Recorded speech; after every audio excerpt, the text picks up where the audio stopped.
Yo, this is the Scarcity Studios YouTube channel. Please don't forget to like, comment, share and subscribe. And our sponsors are Alpha Claims and Hire Birmingham, the leading and best accident management company. Get a replacement car anywhere in 1 hour.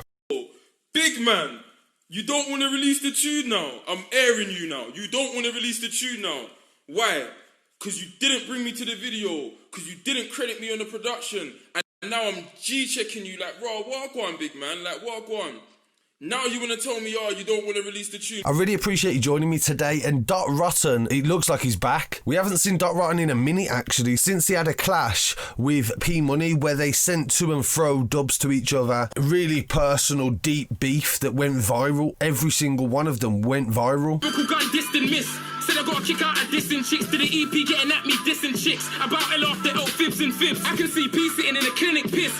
Cheated on twice by his missus. But what I did realise when I was doing a bit of research to do this is that Dot Rotten has deleted all of his sends for Pmoney. So when you look for them, all that's available is actually re-uploads, and it's not even all of them. It's like 2 of them, I think, Fax and the other one. So Pmoney's sends are the only ones that are actually available. So Dot Rotten's actually deleted it. I'm not sure exactly why. I'm going to try and find out, but I'm not sure. But since then, nobody heard anything from Dot. He's been really quiet, but he has been working behind the scenes, and he's built up a lot of credit from different musicians he's been working with. He's been working with the likes of D Block Europe, because primarily Dot Rotten as the artist is actually also the producer Zeph. And then he released an Instagram video that went viral where he showed himself posing with £250,000, £250,000, saying, dude, the £250,000 challenge. This is like a follow-up to what Fredo did with the 50 bags. And obviously people was like, oh, okay, no, this was a bit of a surprise. And then straight after that, he followed it up with a comedy sort of sketch reaction to Jay1. He fell out with Jay1 over a beat that he did for his new song. And it turns out that Jay1 didn't really want to pay the fee that Dot Rotten wanted, which was £15,000, which to pretty much anyone, that's quite a bit of money. Initially, people was quite mixed in their reaction, like, what do you mean 15 grand for a beat, etc. So this went viral where Dot Rotten was mocking the song, talking about getting his invoice, paying the producers. And then when you thought that was all that he was going to do, just have a little dig at him, he ends up fully sending for Jay1. Like, he's made a song 4 AM in the morgue available on his YouTube channel where he sends a lot of shots and digs at Jay1. A villain and deep down no dangerous enemy. Try and grab beats but no paper was with him. In a DM store crazy ridiculous on a story you're playing the victim. Bitch boy go get engaged with a big ring, cause you won't hear me say brother I'm joking. If my plan is I'm taking your missus, yeah brother I'm token. I got a strain called industry plant that I'm rolling, that's you, yeah brother I'm smoking. He also posts a link in the description to the video that takes you to the original beat that he made, but it's been tweaked, so he's changed the pictures on it and stuff. Just totally mocking it, literally just taking the absolute mick. He even makes a dig like industry plants. So industry plant being people that think now like 6ix9ine, some people think 6ix9ine was an industry plant. So he was put into the industry by the police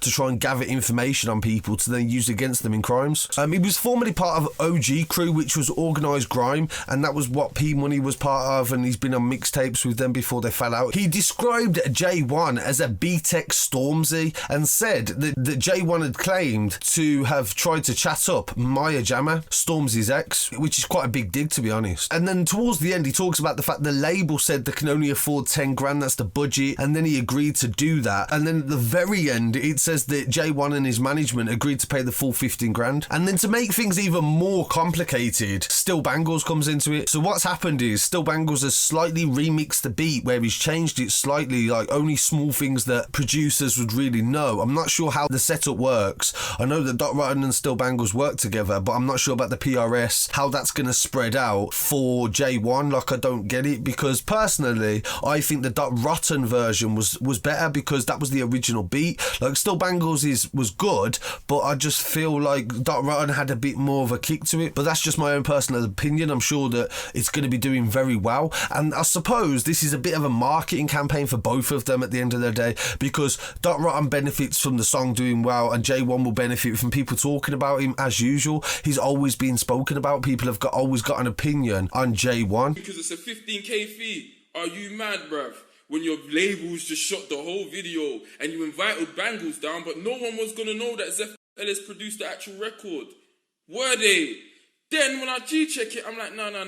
My management didn't even arrange none of this. It's Bangles management that arranged fees on my production. Hold on, let me cut that. Zephylis management, yo, the fee's 15k.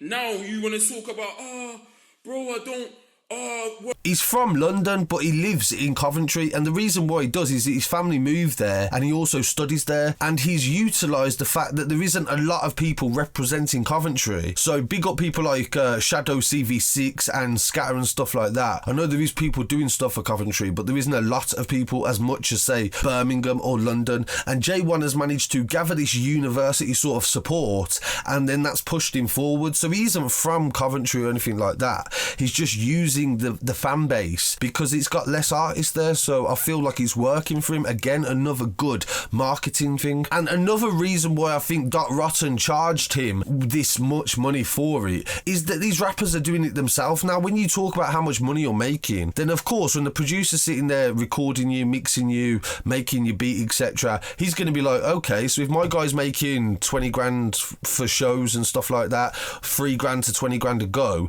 then of course 15 grand from some of them shows is not a lot of money to ask, really, is it? Because say for example Jay1 has another hit with this song, he's going to get another 20 shows off that, so the money that he would have paid would be for the beat would be a fraction of what he generate back from performing that song and owning the rights to it then. So as I said, it is very complicated and also very political too. Dot Rotten's point is a message to producers to don't undervalue yourself, don't play yourself down, but at the same time definitely don't overprice yourself. Do you know what I mean? If you're working with an artist that's up and coming, then of course you need to account for that. You can't be telling them I want 10 grand for a beat because they haven't really got that revenue. If for example you both do well off a song, then you can split the revenue afterwards, but when you're first starting out, that isn't very realistic. But Jay1, he's had hits and he's doing well, he's a big artist, so of course he's got potential to have another hit with this song, and Dot Rotten was fully aware of that and he just wants his fair cut. Completely understand, but I'd love to hear what people's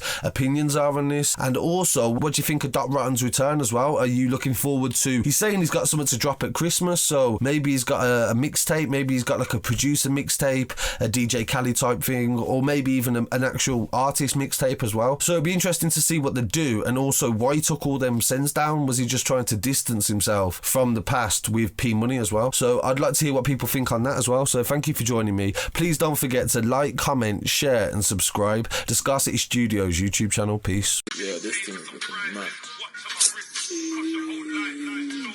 Yeah, you know I got the new thing. Well gone, everyone. Aye.